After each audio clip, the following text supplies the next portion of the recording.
Hey everybody, Mike McWilliams, upstairs to the right music. Thank you so much for joining me here tonight, either live or in the replay of this show. Either way, I'm happy you're here. Let's turn on some lights. Put this away. All right. How's everybody doing this week? I hope you're all well. I had a little bit of a hiatus from the show this week. Took a little bit of a break, and I have to say that it was a good one. It was very relaxing. It was very nice to get away and to get a little bit of a change of headspace. It was good for me.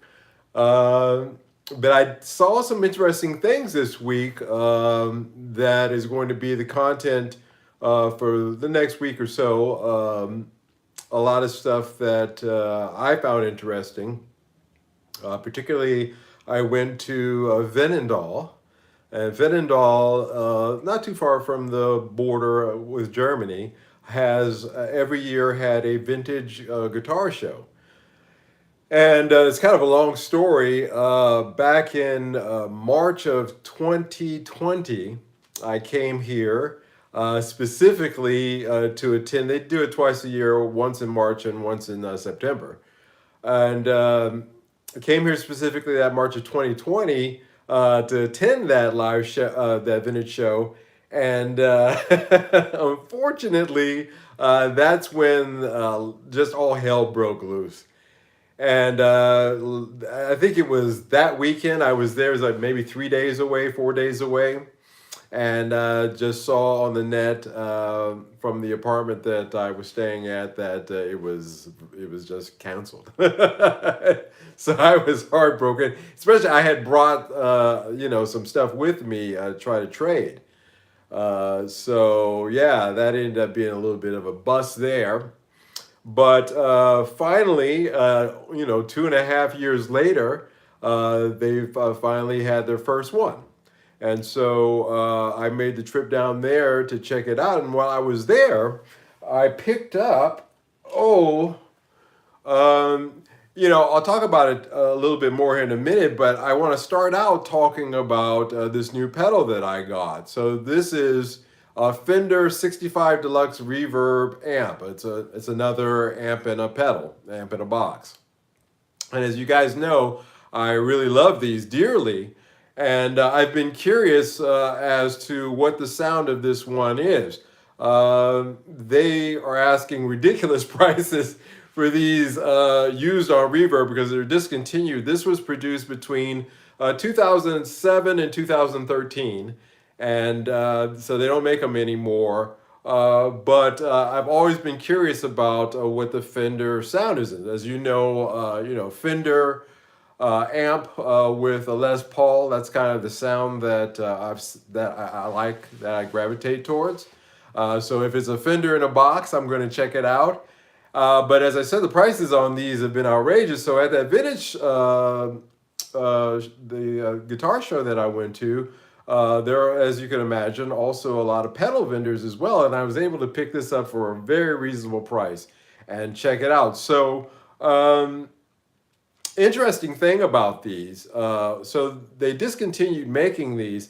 This has something called the, the Cosm technology. So this was a very early modeler kind of technology in here from that period. And when these came out, hello there. Hey, good evening. Good to see you. When these came out, really, they weren't popular. And one of the reasons why they weren't popular is because it required you to, first of all, they recommended you have a Fender amp and put it, or I believe a Roland, what is that, the JC100, something like that, a cube amp, and run it on a clean setting and then use this in order to get the tone out of it. And a lot of people said, well, if I have a Fender amp in the first place, what do I need this for? Also running, you would think since it's an amp and a pedal that you could run this out straight to a board instead and bypass all that. But this doesn't have amp emulation outputs on it at all. Looking forward to streaming every day. I'm glad you're here. Last weekend, like I said, guys who weren't here, joined earlier, I was on a bit of a hiatus. I took the week off to go to this vintage show, pick up a lot of cool stuff like this. These pedals just weren't popular for that reason. They didn't really make sense at the time. Fast forward to now, they're starting to gain popularity again, and that's because of basically speaker emulations like my Cab Zeus over here behind me came out. Now, when you couple this pedal with a cab simulator, that's where it finally begins to make sense, and I think this was a little bit ahead of its time is my premise regarding this pedal, because people were like, well, I'm gonna put my amp on a clean setting and make it kind of sound like a Fender Twin Deluxe. Didn't seem interesting, but with the modeling that they did in here, it's interesting to my ears. As you know, recently I had Fern's Fender Deluxe. His was 1982, 92, 92 or 82, one or two. It was an old one that he picked up in Florida. So I had it here in the house. I had a chance to run through it and really get a comfortable, again, refreshing my ears to that Fender Deluxe tone. To my ears, this pedal is trying to simulate the sound of a recorded Fender Deluxe, something that's mic'd. And it doesn't have, it's got some, well, I'm getting ahead of myself because I'm gonna review this coming up probably this week, next week. I'm sorry, this week I'm gonna do the footage of the vintage show. But I think that the emulation of this is actually of a mic'd Fender Deluxe. And it's got a great, I like that sound, but if you're buying this and you're thinking that, you're getting, and also a lot of people bought this because they said, it says Fender 65 Deluxe Reverb. They thought that this was the reverb pedal from a 65, emulation from a 65 Deluxe, not the whole amp. It's got reverb and tremolo and things of that nature to it, but that's really what this thing's, ticket is. And I don't think that was really appreciated 10 years plus ago, or 10 years now ago when it was out. Actually, more than that now. But now, again, like I said, hooked up into my Cab Zeus, it really has a great, beautiful Fender Deluxe tone because of that Cosm modeling technology, that early modeling. So much so, here's my other Fender and an amp pedal. You guys know this one, the Legends F1. And what I'm going to do is we're going to do a head-to-head of these two and see which one gets close to that tone. I actually have some footage of me playing Fern's Fender Deluxe, so we'll have that to cut in with the clean tones and just do a little head-to-head. So you have that to look forward to. But anyway, I picked this up for a good price. On Reverb, now they're getting ridiculous on these. And that's funny because this, again, this was not a popular pedal at the time. I'm surprised that it lasted the, 5 or 6 years that they did produce it. I think it was just while Fender and Boss, because this is made in conjunction with Boss. I think that's when they were trying to sort out their own proprietary technology moving in the modeling direction. So I think that once the contract was up on these, they just said, they squashed it, they killed it. But now, again, like I said, they're gaining popularity because people are discovering when you put this with modeling, again, a cabinet simulator, it just shines. It really does shine. So I like it. Good to see you. Good to see you. It's interesting. I like it. It's something that, so you guys will get a chance to hear that coming up here shortly. Again, like I said, I went to the Veenendaal vintage guitar show. And here, let me adjust my notes here, guys. I have some notes here I keep on the floor. A little cheat sheet. Some things that I want to talk about that I observed. We talked just 2 weeks ago about vintage guitars and how I said that, if you think you're going to make profits off of them, that it's kind of a fool's, dream. Um, or something similar along those lines. And going to that vintage show really was eye-opening to me. I haven't been to a vintage guitar show in over a decade, a long time. And so that was an interesting experience for me to walk amongst the vendors and see all the different instruments. Now you have to imagine this is Europe, so there's some pretty cool stuff. A lot of Gibsons, a lot of Fenders, a lot of Gretsches. I saw a 1959 Sunburst Strat hardtail that was immaculate. That including the case. They both the case and the guitar were immaculate. They were immaculate. And saw a lot of other stuff along those lines. But one thing that I did observe is that there were a lot of people there in attendance. And when you see the video for it that I'll be doing this week, there that I shot at the show, you'll see what I mean. There were a lot of people looking, but I did not observe a lot of people buying. And I found that to be very interesting. Generally, the larger dealers, the heavy dealers, or the guys who are gonna, not the guys who are collectors per se, but more of the secondhand dealers. They go there and they'll buy up from each other. They buy from each other. They buy and trade. If you look at Norm's rare guitar videos, when he goes on his safaris, his vintage guitar safaris, he basically lays it out. You can see him doing that. A lot of back and forth between the let me get to that. The prices, and a lot of back and forth, but in terms of just regular Joes, there wasn't a lot of people buying. Now the prices, thank you for bringing that up. It's actually my next topic. Prices were all over the place.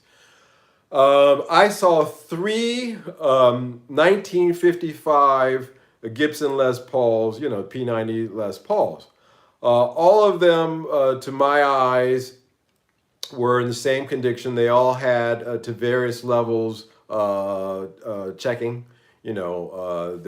That nitro lacquer starts to get splits in it. They call it checking. It's because of the different temperatures that it goes through over the course of its life. So in that regard, I handled the necks of one of them. I got to handle one of them. The last time I had a 55 in my hand was in Japan at TC Gaki. You can see the video on this channel here for that. It was in the same condition as those. At that time, they wanted roughly $65,000 for the one in Japan. Now, because it's Japan, it's isolated, and there's not a lot of those. That in alone is, and I think that price was a little high. The prices for the three that I saw, gosh, that was just yesterday. It seems like a year ago. That's just yesterday. The three that I saw yesterday, they were all over the place. One was in the 20,000 range. One was in the 30,000 range. And one was below 20,000. They were all, and as I said, just to my naked eye and just looking, I'm not new to looking at them.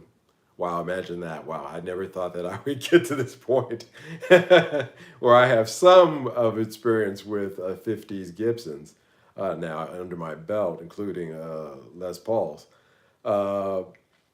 Burst, as they call them. But they were all over the place. And the condition that I could see was all over. Now, and all of them were original. I asked the guys who were selling them, they were all original parts. There was no swaps. Again, to my naked eye, everything looked correct on all three of those. But three of them under the same roof is amazing. First, that blew my mind. Second thing was that they were in themselves all over the place in terms of what the asking price. And these guys all know each other. So you got to wonder what's going on there. The second thing is all the other types of guitars, like the collector's choice Gibsons. If you're familiar with those was a series of guitars that Gibson during the Henry era, that they were doing custom shop copies of famous bursts. And I think they got up to number 12 or something like that, maybe even higher, 14, before they called quits on that when it got bought out. I saw quite a few of those. The last time, again, that I saw collector choice guitars was at TC Gaki. Man, that place, I tell you, Japan, guys, those shops in Japan,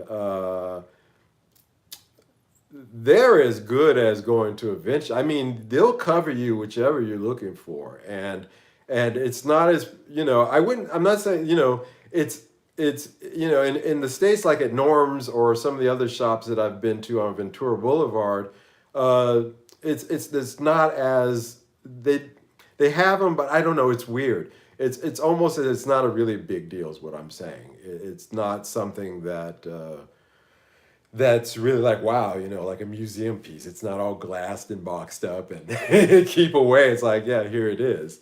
If you can afford it, we'll sell it to you. So I'll always find that amazing after traveling around. The prices on the other vintage gear, some of it was really high. They had some stuff in there, and you'll see from the video footage that that was up there in the $50,000-$60,000 range. It's that hardtail that I was talking about earlier, that 59 Strat hardtail, that was in that category. Epiphones, if you had cash and you were looking for rare Epiphones like the Emily, what is that? I forget it. The Emily, no, I would say Emily Blunt, but no. Emily whatever, like Artist Series, the B.B. King, the J.J. Nichols, Oh Gold Glory, Joe Bonamassa's, Lazarus, and a few, and Peter Frampton copies. They had those up the yin yang, and frankly, the prices on those, if you had cash, were good. Like that BB King, if you can find those on Reverb, they're asking 1,000 plus. This guy cash, he wanted 800, you could have easily walked with 750. Same thing with the Lazarus. I saw the Lazarus and I was like, that's something there. One piece neck. Yeah, we're going to talk about these guitars tonight, these Epiphones later on. But I was tempted by that. But the price on the Epiphones were good if you had cash. Especially in the market, some of the rare artist ones, the 3 pickup. Peter Frampton custom. Wow, that was something. I haven't seen one of those in person before. I've seen the pictures of them, but to see one, get a chance to hold it and check it out, it was nice. And they weren't asking a lot for it, under $1,000 So I did observe those things, but again, like I said, I wasn't seeing a lot of buying at all. I'm sure there were some private deals going on between dealers there on certain items. A little, like I said, they trade back and forth. It seems like every year or so. That guitar would change hands a few times with dealers. But I didn't see anybody really walking out with anything. I took my Echoplex with me to put on display. I set it at a high price, a price that I knew when there was a lot of interest. So I stood by. I had a little area, so people would come and ask questions about it, and I tried to field those questions as best as I could. But even myself, the one guy that I thought might really have been a serious buyer, he was really looking for an EP2. The EP1 and 2 are tube, whereas the EP3 and 4 are solid state. And this guy knew that. But he knew his stuff. So he was the only serious guy. But I think at the price that nobody even wanted to ask me if I was willing to deal. Yeah, so you will see that footage this week of me. Was there anything else I wanted to talk about regarding that? No, that's basically it. It's just again, uh, cash in hand. It proved it to me. It drove it home to me what I've been talking about, and what I suspected. Just common sense was kind of saying, is that if you have cash in hand, it's a buyer's market. It's not a seller's market. And that show kind of proved that to me. I'm sure that even on some of those vintage guitars, you could have negotiated a pretty good price if you had the cash in hand, or at least a bank check. It really was fascinating uh, to see, and it was a huge show, guys. You'll see in the video footage, it's not small. This was 3 floors and a huge, auditorium, space. It wasn't a small thing. It was it was like an aircraft hangar in the inside. Yeah, you could put an aircraft in there. A couple of light planes you could park in there, no problem. So big event, not small, but just a feeling of a lot of looking, not a lot of buying. I myself, hey, good evening, good morning, good afternoon to all, good evening to you. Yeah, just my general impressions were there was just a lot of looky-loos. And yeah, I didn't see anything there that I coveted. That was the other thing that yeah, that was the last thing I wanted to talk about, was just myself personally, my own feelings. After being away from that kind of thing for, 2.5 years now, where I haven't really seriously gone to anything like that, like I used to. It's at least the shops, not the shows. It's been a while for the shows, but going to the shops and seeing stuff like that, I thought that I would at least see 4 or 5 things that I would say, wow, I really wish I could have that, but I did not. I didn't. There was nothing there. And don't get me wrong, you'll see from the footage, there was some cool stuff there, guys. Wow, there was some cool stuff. Um, I was actually happy that I took my Echoplex to contribute to the cool stuff there, because a lot of people haven't seen one of those either in real life. So, yeah, but there was nothing there that really struck me. There was nothing there that I said, wow, I wish, let me let me start counting, because I got a little fund set aside to replace that SG that I just couldn't get along with. I was like, oh, if I do a little this, and maybe I can get this. And no, there was none of that. As a matter of fact, when I got home that evening, I immediately put this pedal into my board here to start fiddling around with. I was excited about it, the pedal that I bought.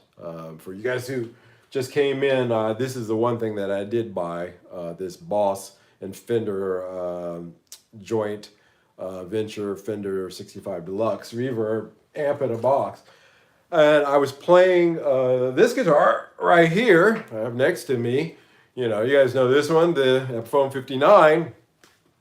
And I was so happy with this. I didn't see anything there that made me not happy with what I already had. I really do have the sentiment of I'm good. I honestly do have that in me. Because before, you guys saw my guitar collection before when I was in Singapore. It was ponderous. 3 or 4 Gibsons, a couple of Epiphones, this, that, and that, and the other on the side. A couple of Fenders.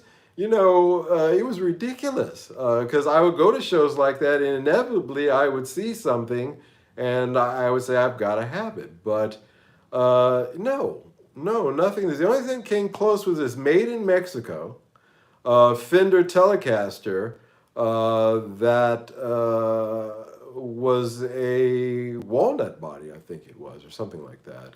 No, it had a maple neck. Beautiful. It was gorgeous. I love Tellys, as you know.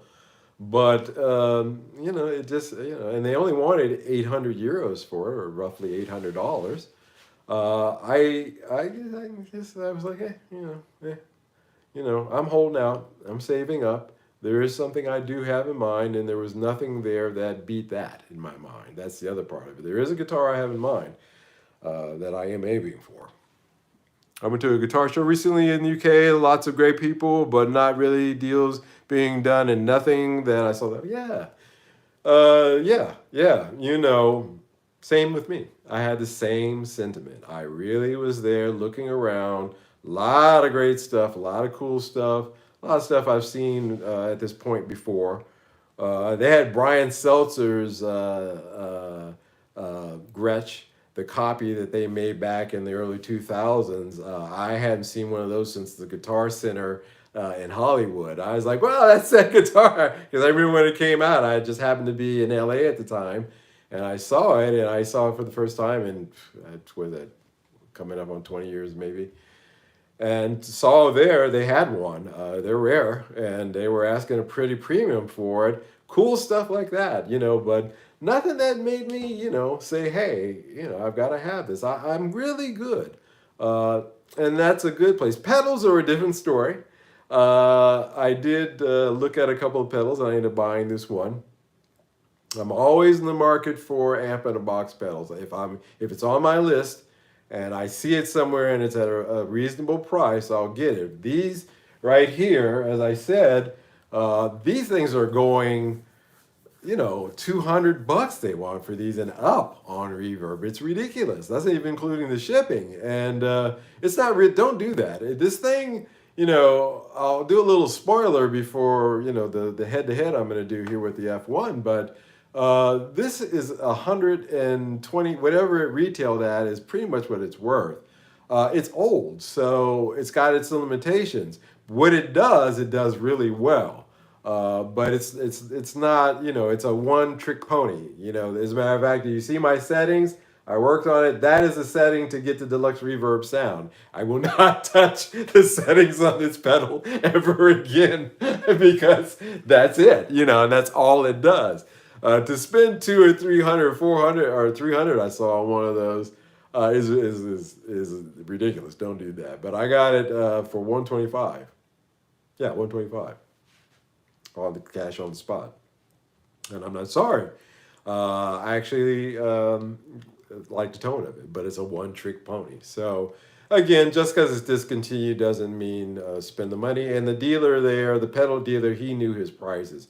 I eyeballed all his pedals, checked his prices, and the stuff that I knew off the top of my head, and he was right in the ballpark. I knew he had padded them, so I knew there was a little bit of discount, maybe 10%, $10 he could give.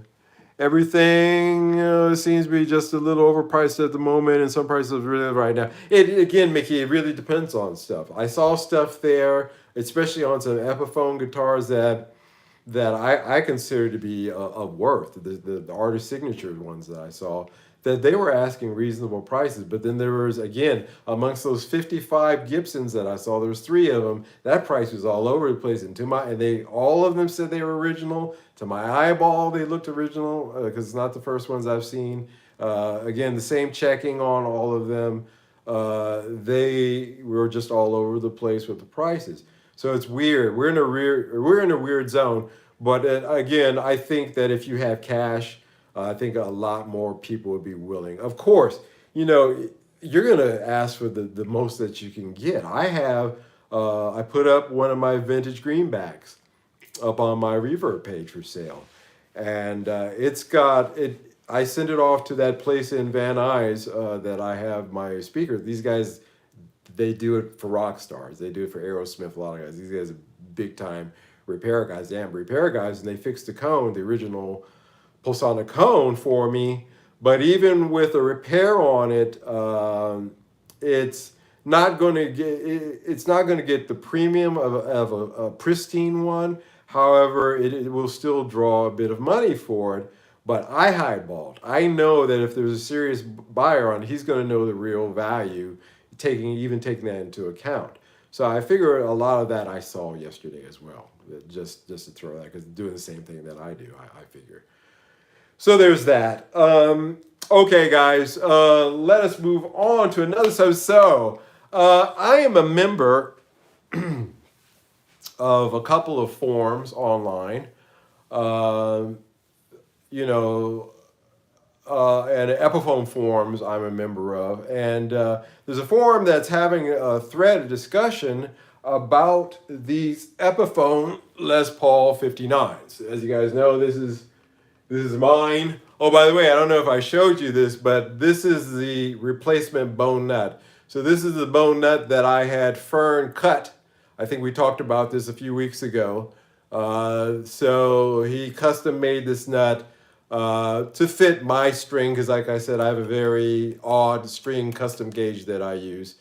And yeah, it did the trick. I'm not having any intonation problems with this guitar whatsoever, and it stays in tune like a dream. I can, I used to have to tune it every day or so after playing it, but now it's really it's perfect. And like I said, somehow it made the guitar neck, just to play the feel of the guitar by just adding that bone nut, gave it more of, it's substantial. It just made it just more, just something, and just the overall feel of it. But on this forum discussing these guitars, the discussion came about as to the construction on these. And as you know, for a while, I've been talking about how I felt that these guitars were, this guitar, underneath the veneer here. So as you know, this top is a veneer. You can see that very clearly. Underneath this, there's a maple cap. And, when I first took it to Fern, we had we had the pickups up because we were swapping pickups and doing a couple of other things inside the cavity as well, back here doing electronics work. And we were just standing in his workshop, and we were both kind of looking inside the cavity. We were trying to find the seam to determine, underneath the veneer, which by the way is a very thick veneer, which is surprising. And the cap that is under, the maple cap that's underneath, is actually very thick as well. It has, I'm not too far off from the maple cap that you would find on a Gibson, actually, with the veneer and the maple cap. But I could only see the center seam. I couldn't see, any seams of, multi-pieces. So we both just assumed that it was a two-piece back, two-piece maple cap with a two-piece maple veneer on it. But recently on one of the forums that I contribute to, this guy stripped one of these down. So what he did was he completely took the veneer off of his. He just stripped it all down to just the maple cap, which is an impressive thing to do in itself, but he did it very well, very, very, very good job. And underneath, he discovered a seven-piece top, I believe, between 5 to 7. Well, actually, I've seen a few of them now. Between 5 and 7 pieces make up that maple cap underneath the veneer. So I began to think to myself, well, when it's that many pieces, it's not going to be, centered exactly. That's why when I thought if we look through that, looking through the cavity, maybe we could see it. Trying to look here, I don't want to bump this, on this seam to determine the mahogany is pretty simple. But trying to determine how many pieces are underneath here, it's kind of a guess, and we just assumed. But the truth of the matter is, I was wrong. Probably underneath this is a multi-piece maple cap. Not, in other words, it's not 1, 2 pieces of maple cap underneath the veneer. It's 1, 2, 3, 4, 5, or 1, 2, 3, 4, 5, 6, 7, pieces making up the maple cap underneath here.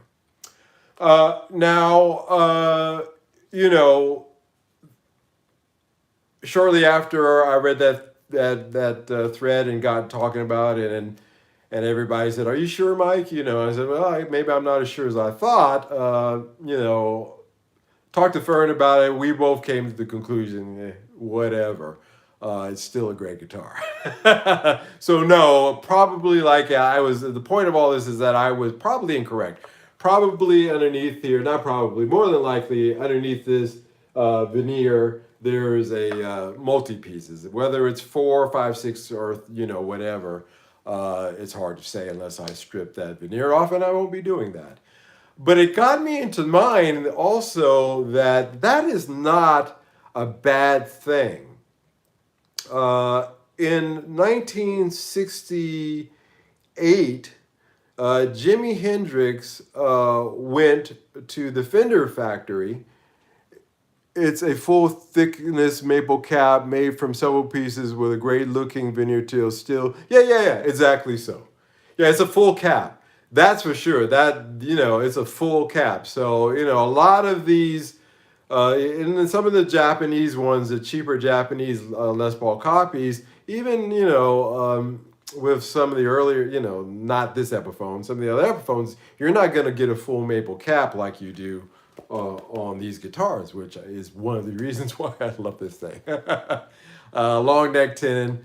Yeah, it doesn't have the one-piece neck like the Lazarus does, which is one of the reasons why the Lazarus were attracted to me. The Lazarus that I saw at the vintage show yesterday didn't have such a great top. That's the reason why I walked on it. The veneer on it. I mean, it's a veneer for God's sake. So you would think that they would try to come up with, you know, because this is a, you have to admit, you know, this is a pretty sweet veneer. It's matching, you know, but some of those Lazarus tops, no. But when they get it right, and sometimes the color variation there's a little bit too.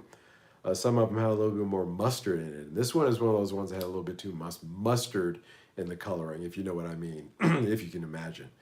So I passed. But anyway, yeah, these guitars are great. But Jimi Hendrix went to the Fender factory in California, and he was having a custom guitar made for him. And this custom guitar that he was having made for him, 68 or 69, I'm a little fuzzy on exactly when, but before he died, you know, within a year or so, this guitar was something that they were doing that they considered to be an advancement in construction of guitars. They were making multi-piece tops, just like underneath here. They weren't using what, for a couple of reasons. A, because it's environmentally better, because instead of using whole blanks in order to make that cap, the tops on especially in this case, if you remember the pancake guitars as well for the same reason during the 70s. But just if you have pieces of blocks, it's easier to just, you know, mix and match them and make it work, and you're saving on wood. Also, from a construction standpoint, sound standpoint, if those guys, to my mind, there at Fender in the 60s felt that there was no detriment to the sound, and these are the pioneers of electric guitars, then a multi-piece top, like you find on this guitar and others, is not it's not a big deal. It's like, okay, that's just one way of doing it. Of course, as you know, the Gibsons, they have matching maple caps, two-piece tops caps, but no veneer. But it's not new, is what I'm saying. It's a process of construction that's been around since the 60s. So it's not a big deal breaker for me. Actually, for me, the proof is in the pudding. And I played one of those. I played a couple of Gibson Les Pauls for the first time in a minute. I reached out and touched them because my Uncle Carlton, you know, the guitar player for Fats Domino, he texted me and said, take a lot of pictures of Gibson, because my Uncle Carlton loves Gibsons. So I got to not just take pictures of them, I got to play a couple of them. I only grab, and I as you know, I like a thicker neck, so I only really touch about picked up the ones that I knew had a fuller neck on them. And again, I came home and I played my Epiphone 59 here, and I just didn't feel as though I was missing anything. Sure, those collector choice Gibsons aesthetically are gorgeous, of themselves, are just beautiful. Even if they didn't have that collector's choice moniker on them, you would still gravitate towards them, but not for those prices. And also $10,000 they want for those now. And also, again, like I've said, I didn't plug any into an amp. I just kind of strummed them and felt the neck just to get a feel for them. And I gravitate towards this one. It's weird. One of these days I'll run into a Gibson that will talk to me, but nothing there really did. And yeah. But yeah, with this one, with the construction on it being multi-piece top underneath there, not a deal breaker for me. I don't know how those of you guys out there who own them feel about that subject. I'd love to hear your thoughts on it, how you feel about it. It's not a deal breaker for me. This is one of the most acoustically resonant. I mean, this thing really just rings.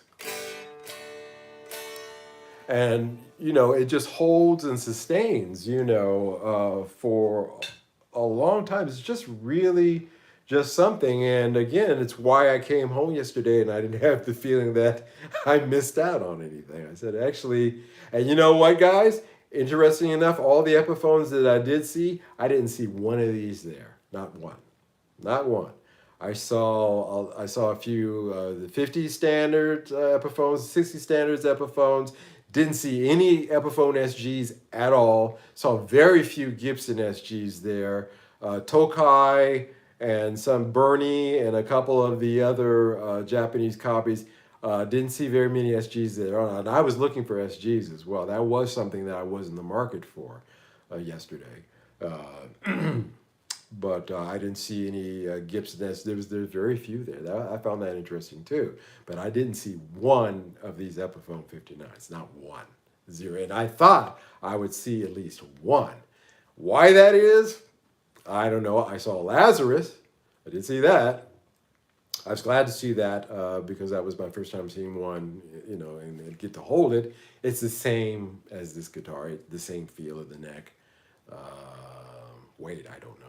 Maybe that one felt a little heavier. I don't know. This one's pretty light. It's 8.8 pounds, something like that. That one felt more like it was 10 pounds, maybe 9.5. But yeah, dig that. It was none of those there, not one. And I found that with okay. I guess they just they're just not moving like that in those circles yet. Or people have bought them and they're just not letting them go, or I don't know. I found that interesting. I expected to see one. I didn't see one. So yeah, there's that, guys. I don't mind the construction of this guitar at all. I've made so many changes to this thing. As you know, I've changed the pickups out of it. I've changed electronics out of this thing.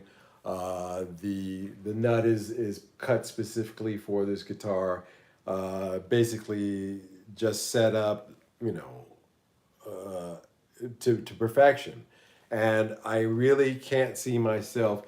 I made the switch from Telecaster specifically to Les Pauls to first get a sound that I've been chasing in my head, and second of all, just to have this aesthetic. And this thing checks all the boxes. So, the multi-piece construction on it again, it's not a big deal to me. All right, guys, where are we at here? A great guitar is a great guitar, no matter what the construction is. Yeah, I agree, Mickey, 100%. But now, these are great guitars. There are great guitars, and then there's these. I really, like I said, I've handled a lot in my time, and I'm really surprised that it's, again, there's a big gap between a $200 Harley Benton Les Paul copy and say an Epiphone Les Paul, like the standard 50s or standard 60s, in terms of construction qualities, electronics, pickup, stuff like that. There is a gap between those price points. When you start getting into the $1,000, the 800, which these are now, to $1,000 range on Les Pauls and up, the differences become more minute. They become a lot less. You start getting to things, quality of woods, lacquer, nitro, body construction,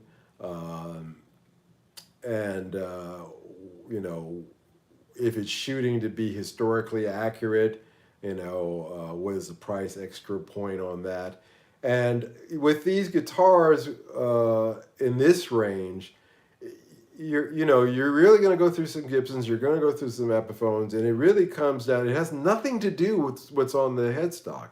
It really comes down to what speaks to you at that price point. Do you really think I'd be able to buff my Epi to shine by hand mic? Yes, I do. Again, guys, I've talked about this. Where's my, yeah, right here. This right here, this microfiber and this and my wax that I use, I do this every month. I give it a once over. And yeah, you can do it by hand. Take all, you've got to strip, of course, everything off. You got to take all of your parts off. And yes, you can buff it out like this by hand. You got to maintain it. But there's a lot of guys, like I said, the Epiphone forum that I belong to, those guys do it by hand. It's a lot of elbow grease, but yeah, absolutely, no question, by hand. Take everything out, you gotta strip it down, you gotta take your poker chip off, unscrew this, take your latch, your switch off, remove everything. I buffed my old Gibson by hand, and yeah, by hand. Yeah, tell him, Mickey, no problem. I'm sure your arm hurt like a son of a gun. You're right about right here. Yeah, no problem. I like questions like that. Yeah, I maintain it. I maintain this shine on this thing. I give it a good. I've got this really nice wax. I used to use the turtle wax with Karumba oil, as I've talked about before, in it. But now I've switched to another kind of high-end wax that has a smell to it. When you get a fresh Gibson guitar, it's because they've used this perfumed wax on it. Well, I've got something that's very similar to that I like to use, because when I open the case on my 59, I like to get hit with that. So I know it sounds weird, guys, but it adds to the whole experience. Like, you open the case up and, it's like, wow, there's something in here. Either that or a hippie's been sleeping in your guitar case. But yeah, I maintain it. I keep the wax up on it. And you can do it by hand, no problem. Small problem in the elbow grease, but that's about it. Yeah, guys, coming up this week, again, what you're going to see is the footage for the Veenendaal vintage show. So please tune into that. If you're into seeing a shitload of vintage guitars, well, boy, you're in luck with that. Because I got a lot of footage. And I'm actually have to sit down and go through all that. What else? It's kind of dark in there, though. That's the one thing that I have to say is I didn't bring, because I have different kinds of lights here just to do the live stream and to shoot my regular videos. I have a couple of portable ones. I didn't think I would need it for that, but it was dark in there. That was the other thing. A lot of the vendors that had had to bring their own lights to really emphasize. So some of the footage, I haven't really looked at it yet. It might be a little dark. I can lighten it in post. But it was dark in there. That was weird. It's like vintage guitar shopping by candlelight. It's like, why is it so hard? I think it may be an energy saving thing, is because over here in Europe, we are facing quite an energy crisis. But my God, I'm sorry, I didn't bring my glasses with me and a flashlight. Do you know how many guitar shops near you, Mike? Yeah, guys, keep in mind, do I have many guitar shops near me? Yeah, keep in mind, guys, that this is Amsterdam. So there are about a dozen, no, a half a dozen within walking distance of my house. Dirkman and a couple of others that are just, maybe a 10-minute, 15-minute walk from here. I do business with them. It's where I go to buy my guitar cables, knickknacks, or, if I want to trade a pedal in for something, which is probably what's going to happen eventually with these two pedals right here, my two Fender amp and a box emulations. Even though I just got this one, I have an eye that eventually these two pedals, with a little bit of cash, are going to get traded in for that Universal Audio Dream 65. I know that's going to happen. You should know in your hearts as well that that's what's going to happen. That's what I have planned. I'll fiddle with these for a while. I'll see how they work in my rig. But eventually I'm gravitating towards checking that out because that seems to be the ultimate in terms of getting an amp in a box. So that'll be probably a Christmas gift to myself. I bet I will do a trade. I'll do a trade with those. I'll probably get a couple $100 in trade for those two pedals. Plus, I'll have to throw in a couple $100 and I'll pick that up. So that's probably what will happen with that. But yeah, interesting. Yeah, it was dark in there yesterday.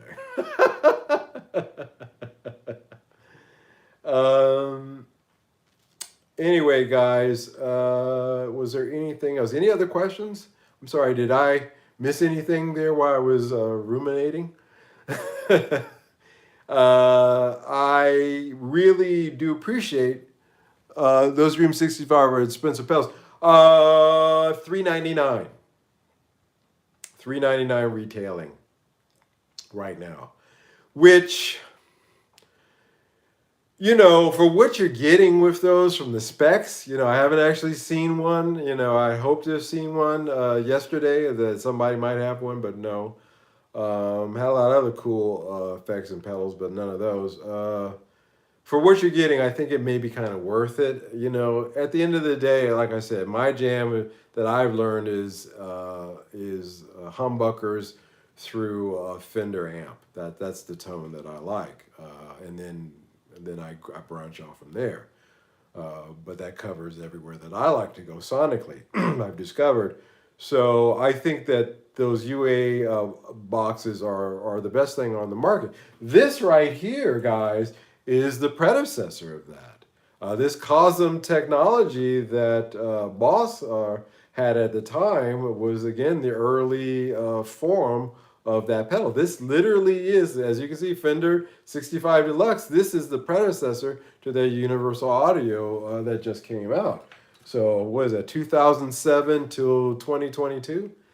15 years, between this and that. And again, like I said, that's 15 years may not, that's a long time to go from that, which is not, I'm sure it's leaps and bounds, but not dramatically. Again, like I said, just, that's the lack of investment, because you would think that jump would have happened, a leap would have happened a lot sooner. I don't know. Maybe I'm wrong.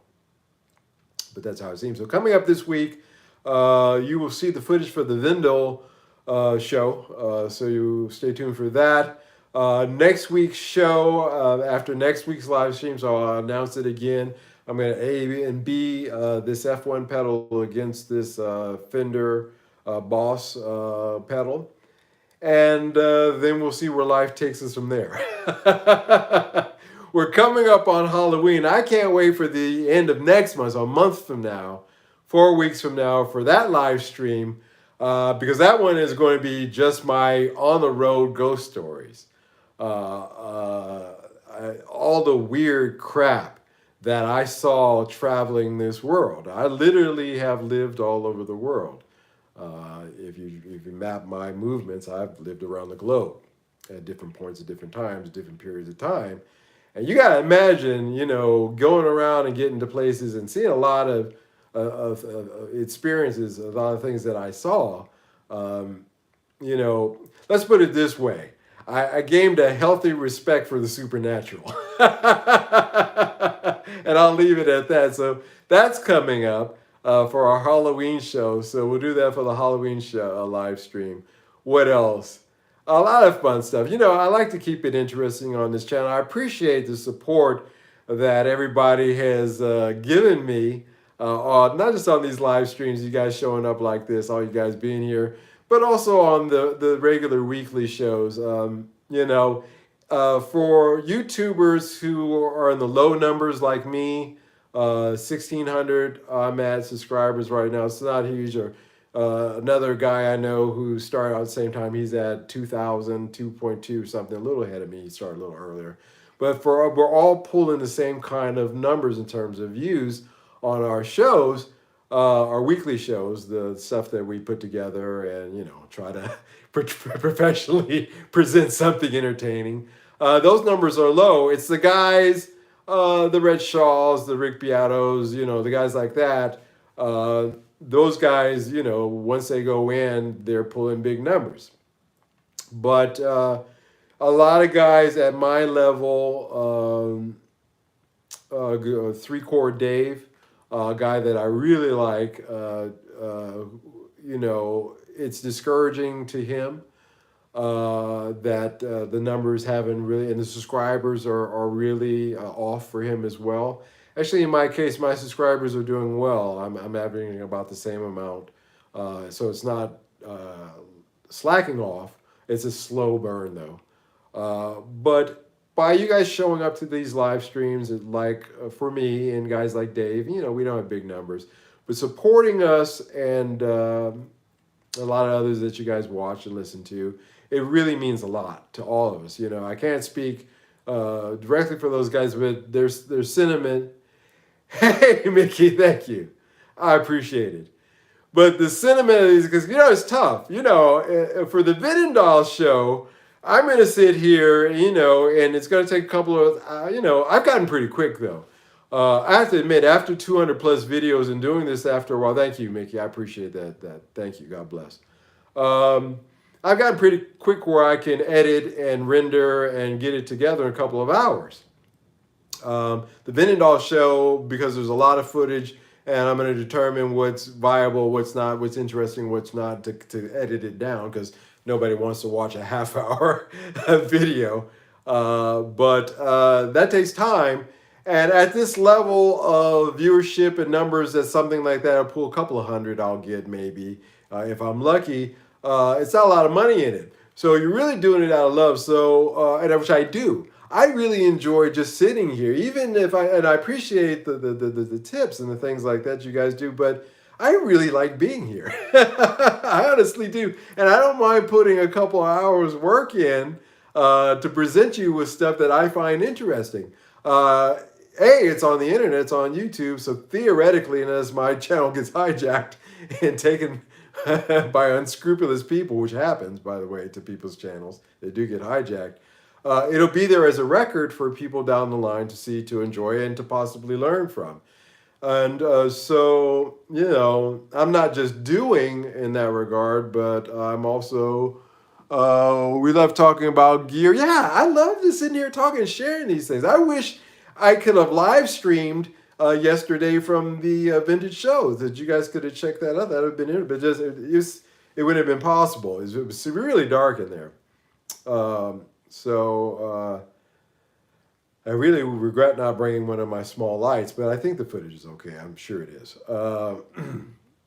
But yeah, I just like I just like sitting here talking about this stuff and playing you the music that I'm doing. You know, a lot of advertisers are using stock music now. So even in that, by production regards, that venue, that avenue is starting to dwindle. I'm okay with that. But having something like this to you know, shift some of that energy into is good for me. It's a positive thing. So I don't get discouraged. I just look at it as something, shifting energies into something that is, you know, is great. It's just fun to sit here and talk about, you know. I didn't even get into that $50,000 Gibson Kurt Hammett Greenie copy. How Gibson is charging $50,000 for, I would say, tops $8,000 copy. Where the other $42,000 goes, I have no idea. They say they'll fly you first class within the continental U.S. To come pick it up. You got to pay $50,000 up front, and they'll make it and send it to you when it's done. Yeah, that just, all of that just sounds, crazy. So I didn't even get into that tonight. 50K, and yeah, all yours that's a 50K pre-order, guys. Imagine what it takes to, and guys who have that kind of money are investment guys, and they're not gonna be able to come up with that real quick, 50K cash. Maybe on a credit card, I don't know. I just don't know. It's just not, it's sold out though. So eventually, they said it sold out. With Gibson these days, there's some weird things going on in terms of some of their exterior little things. Dollar Flex, I don't think working musician. Of course not. Again, guys, this is a working man's Les Paul. This is this 59. This is a working man's Les Paul. Those Gibson USA standards, also working man's guitar. Anything outside of that, above that, you're getting into gravy. And as I told you about gravy, a little bit is okay. Too much of it, not a good thing. And when you get into paying $50,000 for a Gibson, you're into I've lost my mind territory. And if you think you're going to get 50K for those when you go to resell, I just don't know. Again, it's one of those things where, I just don't know. It was a money flex, yeah. And it shows you that Gibson, for all that they say, their heart really isn't in the average working man musician, because if they did, they would have just come out with, a Gibson USA version of it, or instead of just a limited number at 50K, they could have sold a lot more at 25, 20, even at 25, I think people would have gone for that. So no, like you said, it was a money flex. So yeah, I didn't even get into that. Like, holy crap, they have lost their minds. All right, guys, I am going to retire this evening. It is past midnight, which means I'm about to turn into a pumpkin shortly. Look forward this week to the Veenendaal footage. Gibson have gone mad, but luckily we have Epiphone. Yeah, like I said, this 59 is a working man's guitar. I would gig this. I'm certainly recording with it, and I'm happy with it. Again, I went to a vintage guitar show just yesterday, and I walked away feeling like I'm good. And that's for you guys, for me, again, go back and look at my guitar collection, how it used to be. For me, that's an epiphany. That's a beautiful thing that I finally shed the shackles of just reaching. Thank you, Ben. I appreciate that. So yeah, I'm going to call it an evening, guys. Thank you so much for joining. I appreciate you guys dealing with me last Sunday when I didn't do a live stream. Again, I was kind of on a retreat a little bit last week. I took some time off and just kind of refreshed my mind. After I record an album, it's a very, I need to refresh, and I think I needed that, because the day one when I was out in where I was at, and that fresh air hit me, and I was in the kind of environment that I like. I felt like a new man. I really felt that weight that gets on you just come off. So I'm ready to tackle this again. So you guys, thank you so much for being here, tackling it with me every week. I won't stop. If you guys don't give up on me, I won't give up on you. All right, with that, you guys have a good evening. Have a good week. Take care of yourselves. Be safe. And I will talk to you this coming up Sunday in a week or so. You guys take care. Bye-bye.